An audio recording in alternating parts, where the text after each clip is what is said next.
بسم الله الرحمن الرحيم وحمانت بموضوعنا كهذا دونا هيكل أو برانكي كسمينيا إن كبردي سحب قرط استيركا أو سوالي أو قرط جعل كيسة كدبنا أفكفرتي أو هنا إن سكيلا حاجين كرويدي أمبو واحد كل هذا شو هاد وغير نهاي سرونتي صاحب لكن برنامجك أنت أنا نقول قلنا واحد كعصنا يا فيديو إن ليك صارتو مشارك السحب بدنا كلا فيسبوك ولا جرا أد بدكم مع صنتهاي عاو ميكروفونك أما قد ترتد يعني مقالك وقامية صاحب نقرأ لنا هذا haddaba barnaamijkeena aan guda galo haykal wiilka yar ee soo kale TikTok si weyn ugu soo caabaxay ayaa ku sugan waqtigan magaalada Muqdisho caasimada Soomaaliya halkaasi oo ku sheegay inuu maaragtay u tagay qorda istirka darteed iyadoo ay si weyn oo diiran ugu soo dhaweysay jacaylkooduna uu noqday mid si weyn loo wada ogyahay dadka Soomaaliyeed meel kasta joogaan amba arid kasta ay isticmaalaan Facebook YouTube in maxaa la TikTok wax kasta isticmaalaan iyaguna si weyn oo روح بدون السعودان هذا عندهم وشرحينا تاس مجرتو لما أنت تكون حفلة يعني كدرسين ساحبيل مثلا لكن واحد قال دونا بقرة استيلك أيو قسمي برانك أو لف أيان لا يكون يجي كبر أي عدو كتي تاس أو هاي سوين وحنا قضيت سو حدنا يكون وقت كبر وهذا أركر تاس ورد دمر كده يجو إن ردت كم قضاء مركيان هاي أو قسمي برانك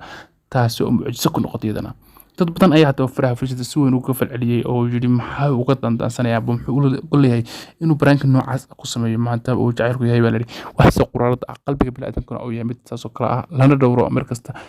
una baahan in laga ilaaliyo inuu jabo iyo inuu maxaa la dhaawac noqdo ruhantii waxay tan ku tusaysaa inay isu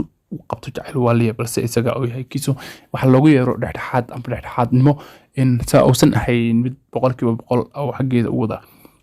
waxaa la kacay in markaas darteed iyo isaguna ugu dhaleelaya wasaahay dadku inta badan qabaan aba dadka falanqeeya ay qabaan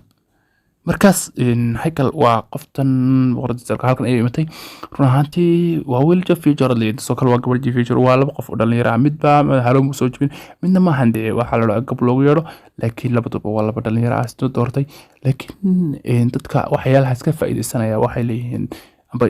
كفالا waxay leeyihiin labada qof mid ayaa waliba gabar ayaa si weyn u jecel wiilka laakiin isagu waa mid iska daansi oo ah waqtiga isku dhaafinayo laakiin saaxiib taas inagu xaqada kama hadli karno mana sheegi karno oo warka ma hayna taas waxa yeelay qalbiga bini'aadamka kuma jirno laakiin qolkiisa waxa ka soo baxay waxaan ka aragnayaan ka sheegi karnaa laakiin haddii aysan jacayl isku qabin intaas oo dhan uma safa inta lagu marin inkastoo uu magaciyo aanba ku yeeshay hadana la xanuunahay saaxiibayaal hawshan marka aan kala hubino umban ka falan doona hadda ما كهر دعمين صاحب يال ويو إني جعليين إنه يسوق جعلك وسمينا إنك تأمر كده ما هو وتجي أو نشر إني برانك تاي برانك كنا وياه واحد إسكر عمر كست حاسك يمكن كده يسوق سميار لكن تطبضنا أيام ركاي يوتيوب كسوق اللي أرنتن كنا فعلونا يستثنى لنا عاد من أول جاي صاحب يال